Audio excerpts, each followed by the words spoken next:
my new place, I was happy to oblige my mom that she knew. So I wish I could say it in it over but after that, she finds out that Jasmine, the first love of her life, and she, sort of thought she was going to spend the rest of her life with, actually was cheating and was leaving her to go back to her ex.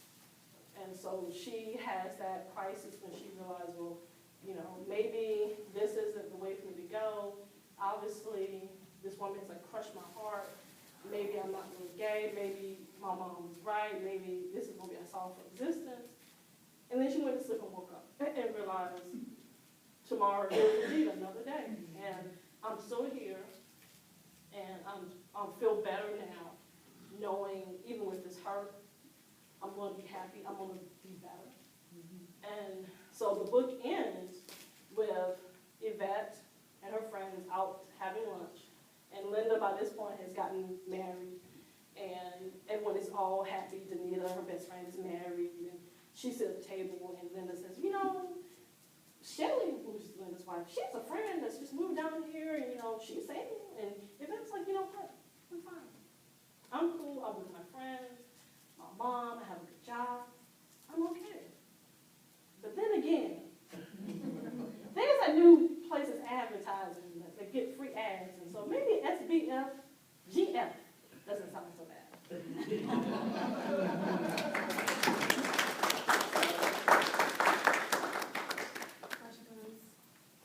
You did so well. Thank you. It's not your story. Thank you. Yes, I mean, It is. I will give this. it's amazing. It's like, wow. Yeah. Thank you. I will say this. When you win, not give, when you buy the book, anything that has to do with heterosexual sex or relations is true. Anything that has to do with same gender loving is my wishful imagination that my first time was really that special. I did have two friends. I do have two friends who are the inspiration for Davida and Karen. And it's funny because the Karen physical description matches the actual person. She is, short, dark skin, with glasses. Eyes just sparkle like diamonds. The character that Danita is based on is tall, but in the book, the character Danita is biracial. She's an oncology nurse at Duke Hospital. I didn't say Duke Hospital, at Durham Hospital. I didn't name that the hospital. And so my friend has two kids, but she's not an oncology nurse. She's not biracial. She does not have big boobs. She has big boobs, but she doesn't have big boobs like she has in the book. And so she read it, like, thank you. You gave me a good job. You gave me a nice figure. Thank you. Anything I can do for you. My first girlfriend, she did not cheat on me. We broke up. I did meet her in a club. But I didn't have a Linda sort of saying, this is the way you go. This is the life. I knew that I was a lesbian. I just procrastinated. I was a small child. I came out when I was 26, and I was inspired. And one passage I didn't read that I think is really funny is that when she has placed an ad, and she knows the ad was the real spark for her to call her wedding off. And in the book, just as in real life, my mother did come to help me pick up my wedding dress. And we had actually went and got my wedding dress. And the next morning, I got up, and I asked my mom, did you sleep well? She said, no. And this is why. And she went on like 20 minutes, I wouldn't say tangent, I wouldn't say rant, an explanation of why I didn't even know my college sweetheart. And this is why she was like bullet points. He didn't, I'm like, wow, you're giving me good facts. And by the way, I think I may be gay. And so I'm like, if the public can see that means this dude isn't, meshing well, and I know we're not meshing well, I did call the wedding off. He was so sweet though, and I guess we have such a good love that I basically called the wedding off, and I let this man fix my brakes 2 months later. I mean, he jumped at the chair. Your brakes aren't working? Oh, why don't you come to Winston-Salem with all my heels, and I'll fix your brakes. So I'm still here. Thank you. I would love it, and I actually was approached by someone to do it, and it didn't work out. But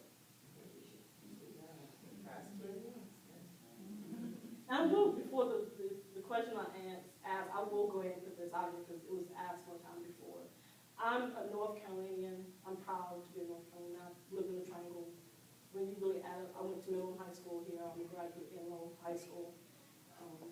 I went to East Carolina. I feel in books, North Carolina gets a bad rap. I think that the diversity of our population is not represented. We all know what's going on with the moral mandates. And before, you would not see North Carolina on national news. But anytime there's somebody acting a fool, yeah, that's it. Us on CNN. And so I was very intentional in writing the book, setting it in the Triangle area, and making sure that everyone in the book is professional. Everyone, not there's anything wrong with not being professional, quote, quote. But everyone is working. Everyone is striving. And a special shout out to my HBCU alums, Howard Law, I see you. You know, say all. I was very deliberate, and I didn't go to HBCU, so to Black College University. But North Carolina's riff with them. And my family went to, most of my family went to HBCUs, A&T, Central, Shaw. My mother went to University District of Columbia in DC. I want to go to A&T. So I made a concerted effort to recognize HBCUs. And my second book I'm working on, I will continue to do that because I feel, one, North Carolina, we're not represented properly. Two, HBCUs, we're not represented properly. I'm so greedy, I'm going still. And I want to make sure if I write something that's published, North Carolina will be represented and will be represented very well. North Carolina is what made me and what keeps me strong. I've lived here, I've lived in almost every area code except for 828. I've lived from 704 to 910 with some 252 thrown in just to make it interesting. So, so any questions? Y'all don't be shy. How long did you think about writing the book before you wrote the book? I actually started writing the book in 1996 because that was when I was coming out. And it was a journal, and I was writing, saw the mix going on, everything as I was transitioning, coming out. And I wrote the manuscript, and I put it aside. And then I picked it back up maybe in 2000, let me see, I moved here in 2009. So I picked it up maybe 2005 and tried to ship it out and try to, no one was buying it. So I'm like, okay, maybe it's not the time. So I put it down again. I moved here in 2009, I picked it back up, worked on it some more, used some connections to get it edited, let some people read it. And then I started, shipping it again, and I actually got some nibbles and some bites. And James Books, which is a queer press out of Virginia, published it. And it came out January 2012, and this interesting story, my publisher had sent me an email saying the book is going to come out on January 24th. And I'm like, okay, cool. And I'm thinking, I happened to go on the website, just, check to see, update the website, and it showed that it was available, like for ebook. And I called I'm very close to my cousin. I called my cousin, oh my God, your book is an ebook. I'm so excited. I'm on the website. And so he went on to Amazon, and he was like, it's on Amazon too. So I'm like, oh, and of course, I was in my house, my Facebook wasn't working. Because, no one calls anyone anymore. It's all Facebook status. So I'm like, oh my God. So that was January 2012, and as I stand here, on June 24th, it's been selling. I've gotten recognition. I've traveled with this book to DC twice, to different events. I've traveled to Columbia, South Carolina. I have a friend who is Jamaican, and every time any of her friends from Jamaica comes to visit her, she lives here. That goes back into their, she sells a book for me. So it's in Jamaica,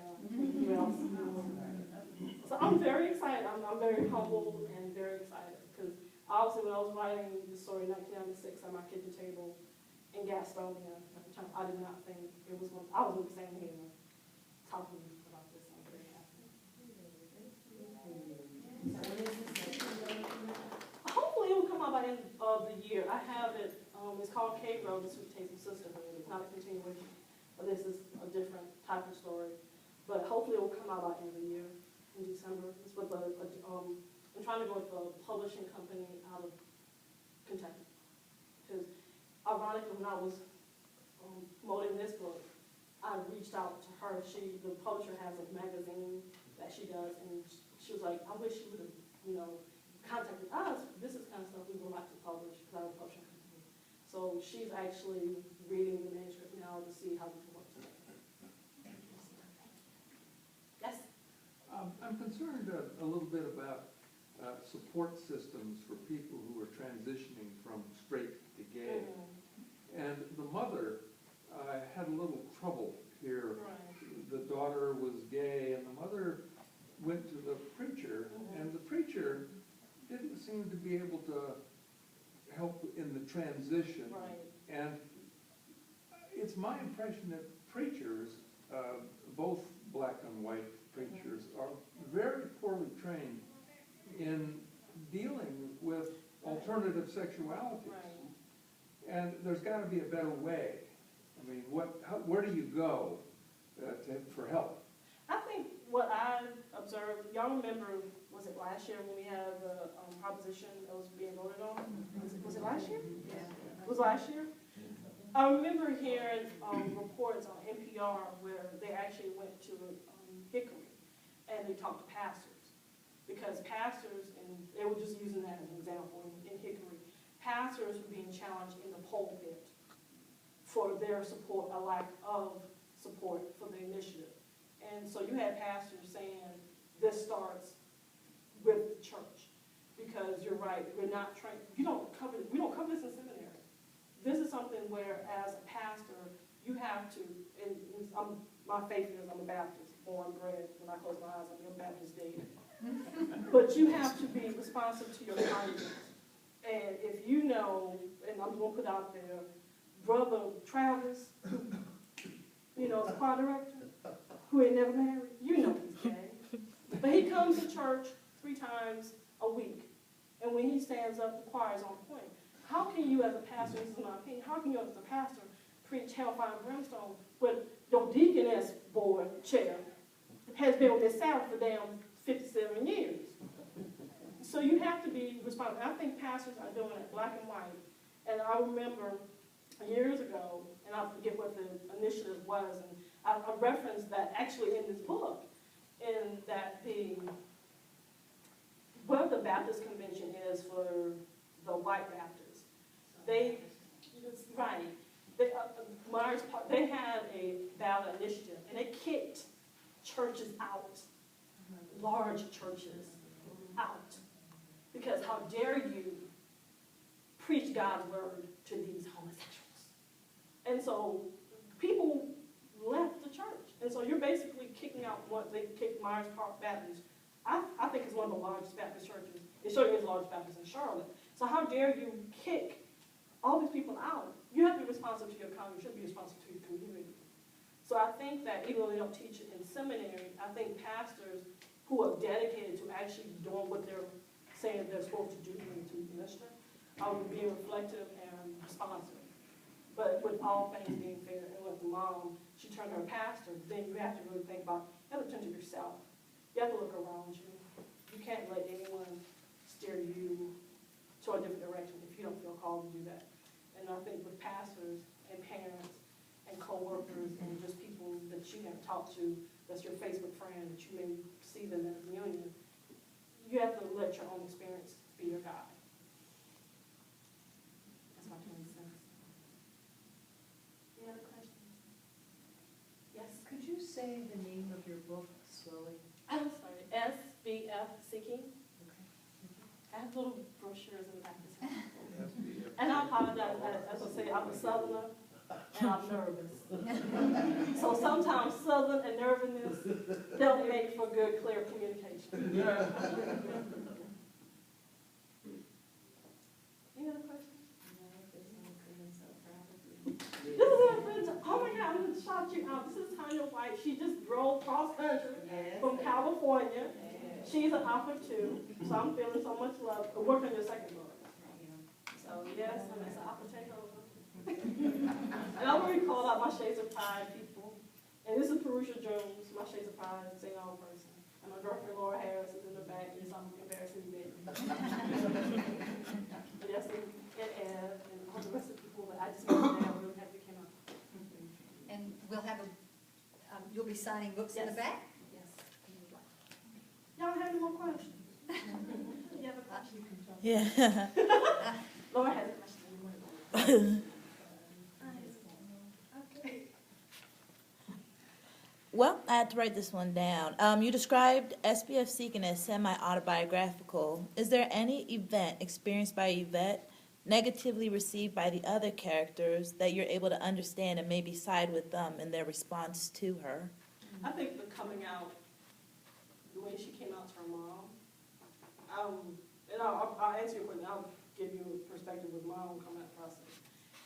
I understand in writing it, and I try to be as fair and balanced to her mom as possible, because this is your daughter who you talk to once a week and about everything under the sun, and somehow the daughter